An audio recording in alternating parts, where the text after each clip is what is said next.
Welcome to the Real Talk Retirement Show, where we explore the financial side of retirement and beyond. Whether you're currently retired or planning for the future, we offer real, relatable conversations about money and personal finances. Most importantly, we dive into all these topics using real talk. Now, let's get real about your money and your retirement. Well, hello, everybody, and welcome back to another episode of the Real Talk Retirement Show. We are Brian Graff and Tracy Burke. Happy to be with you again today. And everybody, there's a lot of curiosity when it comes to money. A lot of people think, I wonder what others are doing with their money. Right? I mean, I think that's pretty common and a natural thing for us all to wonder from time to time. What's everybody else doing? And, Tracy, wouldn't it kind of be nice to sit down with an ultra wealthy person and, ask them how they got where they are now? Like, what did they do? What were the keys to their success? Or on the flip side, maybe even have a cup of coffee with someone who's made some mistakes along the way, but came out okay on the other side to see what they did to make appropriate adjustments. Isn't that kind of something we're all interested in exploring? Yeah, absolutely, Brian. And we talk about keeping up with the Joneses at points, right? You want to sort of benchmark how you're doing with others. And so it is good to do that. And most of the time, I would say it's good to do it, right? Because we can then think about or learn what to do and maybe what not to do. And we can also always get new ideas and new ways to look at it. But the other thing we just have to be really careful about is, of course, everybody's situation is different, right? The Joneses that live next door to me, they're a completely different situation than I am. So you don't want to go too far down that path. But again, like you said, it's good to look at, whether it's the trends, but ultimately focus on what's best in your situation. Yeah, for sure, Tracy. We at Conrad Siegel, we're just kind of curious, about overall how people are feeling about their financial wellness and their different financial habits, how that all might impact their eventual retirement savings. Yeah. So we're definitely curious. So what we decided to do was last year, and I'll timestamp that with 2024, in case somebody's listening to this 10 years into the future. But in 2024, we ran a survey and heard from over 400 respondents of all ages. Some people had just a little bit of money saved for retirement. Other people had quite a good chunk saved, but across the board. And we did find some interesting trends, which we can really learn from. And that's going to be kind of the theme of today's conversation. We're going to talk about all those key points. So, Tracy, if you wouldn't mind, you want to kick us off and talk about our first key point today? Yeah, super excited about today's episode in particular because when we take these surveys or you hear all these surveys, I always sort of drawn to them and try to get a sense, well, what's everybody else thinking about, right? From that one. So the first area that we looked at is really around stress or anxiety around your finances.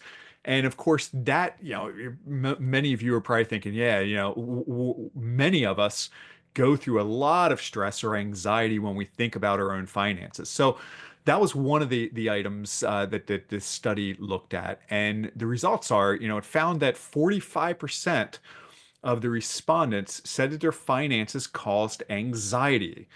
And as Brian, you just said, these are people with a lot of money, people with less money, people that are further along in life and in retirement, people that are still working, but almost half of the people are stressed, which probably isn't a good thing from that perspective. But even taking a step further and maybe a little bit more concerning, 26% said that the financial stress impacted their focus and productivity of what they're trying to do. Now, a couple episodes ago, we talked about how emotions impact money and investing, and of course, stress is that big emotion that really we're often hearing about and thinking through. So, can look at a lot of different ways from this standpoint, right? Some people might be thinking, well, my goodness, how am I going to afford rent or my mortgage this month? And others might be thinking, can I retire when I want to, or am I going to be able to retire? And then folks, maybe that have more considerable wealth. Well, there's other stresses. How am I going to leave a legacy, or how do I take care of my spouse or family or whatever it might be when I'm gone? So again, it's really sort of that balance sometimes between what now and later and how we're preserving investments and how that retirement income is to be generated. But again, stress is a factor that a lot of people are going to, and the survey showed almost half of the respondents that financial stress is making an impact in their life. Yeah, that's pretty big number. And whether, like you just said, stress can mean something different for everybody. Yeah, I'm certainly not immune to it. I don't know about you, Tracy, but we both yeah, got multiple kids. And yeah, even when you feel really good about your career and your job, money is always can be an issue from time to time. yeah, It's unavoidable, but it's a big number. And when we think about stress, it all ties into, again, the term financial wellness. I know it's yeah, a jargony term, but it's super popular in our industry over the last 10 years or so. When you think about financial wellness, it's just kind of our way of saying, how well are you living today versus also being prepared for the future? How are you balancing that? How are you juggling that? How are you feeling about your overall financial state? So when we asked people in this survey, how financially well that they felt, on a scale of 1 to 10, the average score we got was a 6.6. hmm, Now, I know these scales are relative, and Tracy, a 6 might not sound bad to you, right? Hey, that's above average. But to me, if I rated my wife's meatloaf a 6.6, I don't think she'd be too happy about it. It's not a number that gives you the warm and fuzzies, right? right. So I think regardless, those first two numbers, the 45% of people feeling anxiety around their finances, only about 6.6 out of 10 feeling, financially well. People are stressed, and the best we're average. We feel average. So what can we do about that to get those numbers, your financial wellness score closer to like an 8 or a 9, or even one day a 10? What are some things we can do? Yeah, sure. And some of some of these options or assumptions that we had there, we looked at the respondents that weren't stressed about money and felt financially well. Of course, that's if that's the goal of not being stressed, we thought let's break this apart and figure out what are the folks that are saying they're not stressed, what are they doing? And this is sort of the items that this study came out with. So it's really four things. The first one is that they had an emergency savings, a backup plan. Generally, we advise that folks should have 3 to 6 months of living expenses built up in their emergency reserves, emergency Mhm. savings, that rainy day fund. For some people in some professions, maybe it should be more than 6 months of expenses, but that 3 to 6 month range, and that just provides that sort of peace of mind or that feeling of, hey, I have a cushion there in case something happens, in case that emergency happens, right? So that's the first one. The second one is that they have an actual written budget, something that they can go out off of. I would guess, and this was not a survey question here, but I would think that most people do not have a written budget in many aspects of life. Sometimes as you get close to retirement, it's, more people do it just to get a sense of what their true expenses are. But looking at, having that documented, a written budget is something, that roadmap, spending roadmap, right? The third area, really in a similar area, a documented financial plan, something that's written down as well. And here's the plan we're doing, whether that's with my investment portfolio, whether that's my 401k or other investments I might have. It could also be in terms of insurance. What is my plan for risk management? The types of insurances that I need. Could be, or certainly cash flow, all those different components, but having some type of a financial plan in place that you can follow. Those people with, that did not indicate they had much financial stress had those. And then the fourth one, more of the folks in this category also work with a financial planner. Now, financial planner is probably going to help you with items one, two, and three right there, right? Sure. Especially the second and the third area in particular, that financial plan. But that's some of the results there that we saw in this study, Brian, for folks that claim they don't really have much stress on their finances. Sure. And I know some of them might sound a little bit obvious, Tracy, but they're important to keep in mind, and they can be difficult too. So, like the emergency fund is a good example. A lot of people that are living paycheck to paycheck, they do the math on that. I think 3 to 6 months. I mean, that's a lot of money to set aside.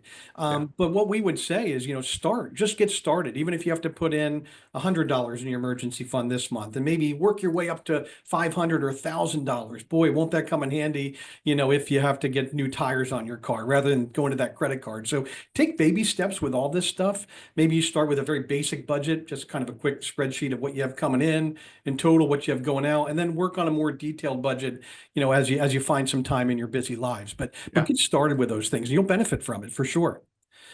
And the bottom line is that what the research told us by looking at those survey results is that people that really truly felt good about their money and their financial situation, like you said, Tracy, they were doing a lot of those things.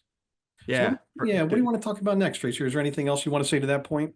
Yeah, and I mean, so far we've talked about financial stress and Mhm. then leading towards, the wellness and sort of well-rounded in terms of overall financial plannings. But we are, Brian, after all, a show about retirement, right? So let's talk about That's the right. actual retirement readiness aspect of it. So how did folks feel that they are ready for their own retirement? Now, keep in mind again that this study had some folks in it that were already retired and some that had not yet retired. But the great news with this study, it sounds like people are saving a good chunk of their money because right around half of the people we talked to were actually saving 11% or more of their income into future savings, early retirement savings. And the best guidance that you always hear is 10 to 15%. That's what we often say, save 10 to 15%. If you do that of your retirement or of your working career income, saving 10 to 15% of that income into retirement, you're probably on good track. Now, that's assuming you're starting earlier in your career and not waiting to age 55 to start it, of course. So there's different dynamics there. But again, good news that half of the respondents were saving in that range. So that's good. And you also might think that well, a lot of people are catching up as they get older, right? As you get closer, Yeah, some yeah. people feel I'm a little bit behind, so maybe now I'm earning more in the later stages of my career, and that allows them to do it. But so we dug a little bit deeper on that very, very concept, and we found that in all age groups, there were similarly high savings rates in terms of those working, year folks. So that's great as well, and also, a shout out to young people because that's where it counts. If you can save when you're younger, that's only going to help you as you get further along. Yeah, and if you skipped episode number 3, I believe it was, of the podcast where we talked about the miracle of compound interest, Yeah, you younger savers, go back and listen to episode number 3 because there's some pretty important numbers that we put out there for you to just absolutely. show how little bit can really turn into a lot. So yeah, thanks, Tracy. Where it got really interesting though, even though people are saving well, which we just talked about, doesn't necessarily mean that they're overly confident about being able to reach their retirement goals. Because that's what we asked, and we asked people, how confident are you that you'll be able to retire comfortably? And surprisingly, 20% of the respondents said they weren't confident at all.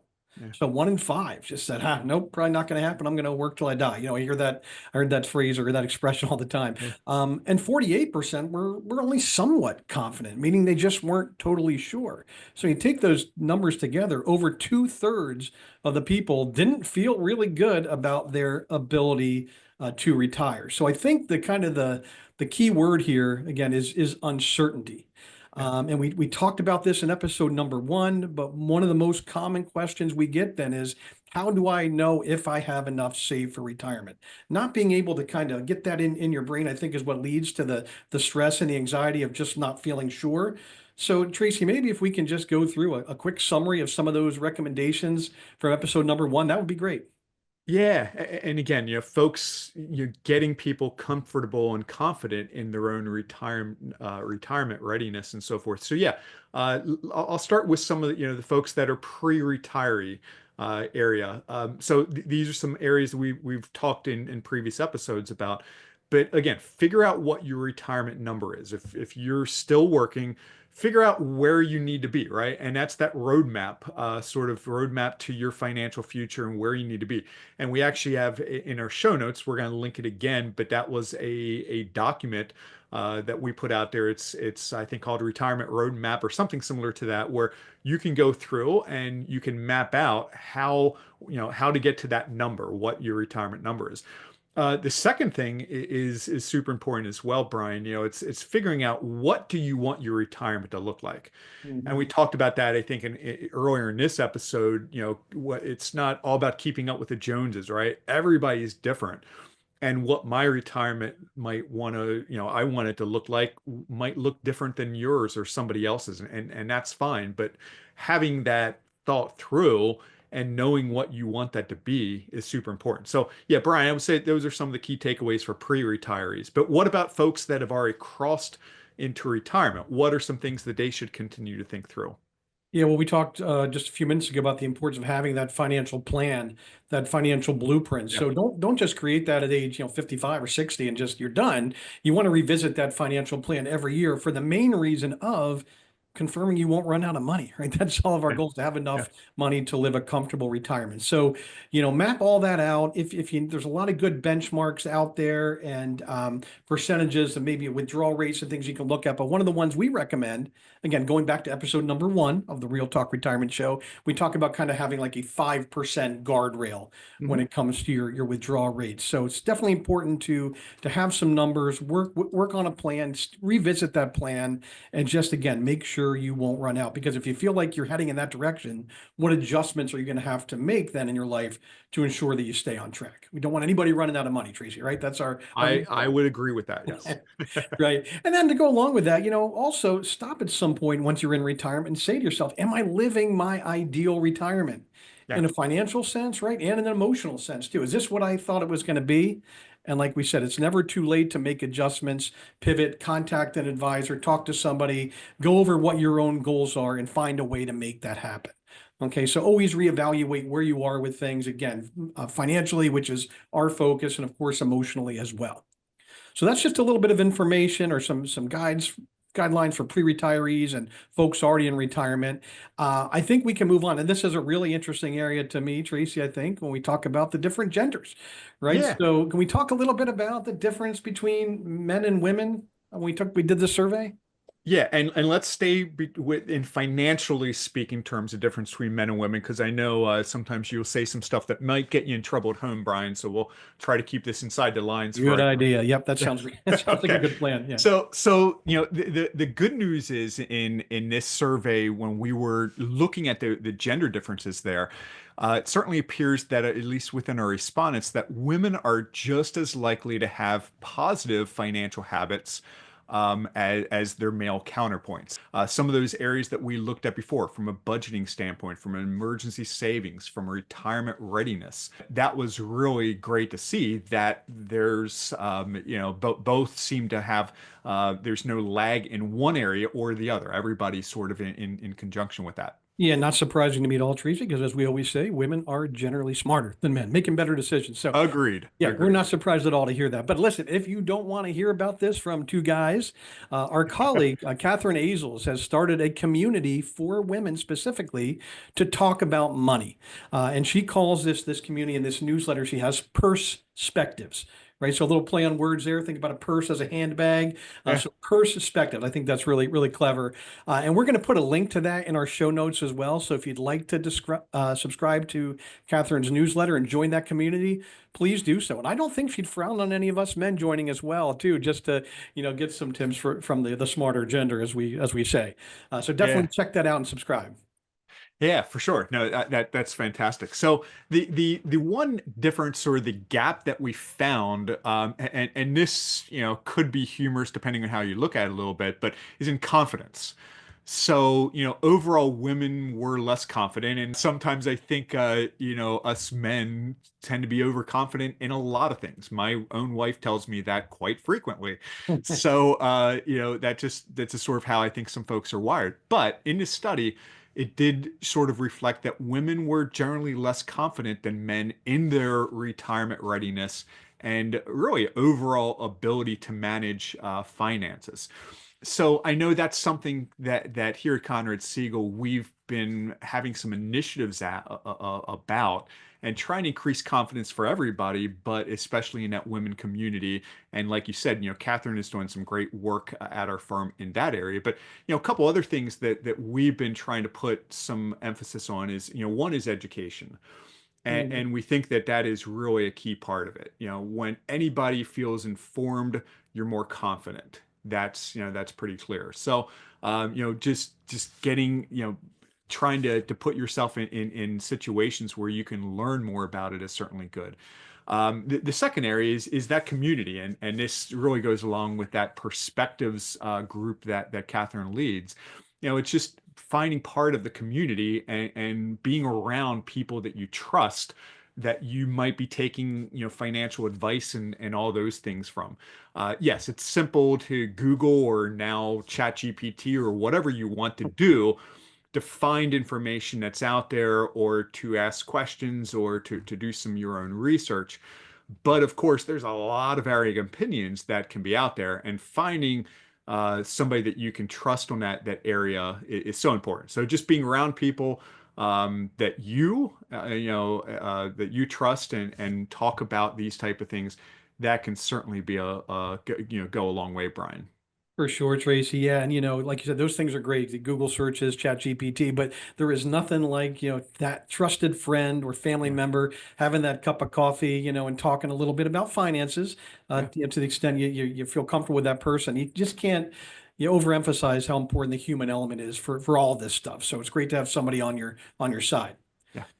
So I hope everybody enjoyed today's episode. I think it's some really interesting numbers out there, and remember, it's great to look at trends and what other people are doing, if for no other reason, just to be able to say, you know what, I'm not alone. I Yeah. was worried about all these things, but so is everybody else too. But again, keep in mind, we've said it a couple times. Everyone is different, and just because somebody's in a certain situation, doesn't mean you're going to be negatively affected by that situation as well. Yeah, and Brian, I would say, if we can share as we always do some action items, and there's really when we really tore apart this study, there was Mhm. 4 items that came up, and these are 4 items that we've already talked about a little bit today, but just in the recap here, people that felt better about their financial future generally had an emergency savings, in place. We talked about that 3 to 6 months, had some type of a budget in mind, preferably a written one, but at least some type of a framework in terms of how they're spending their money.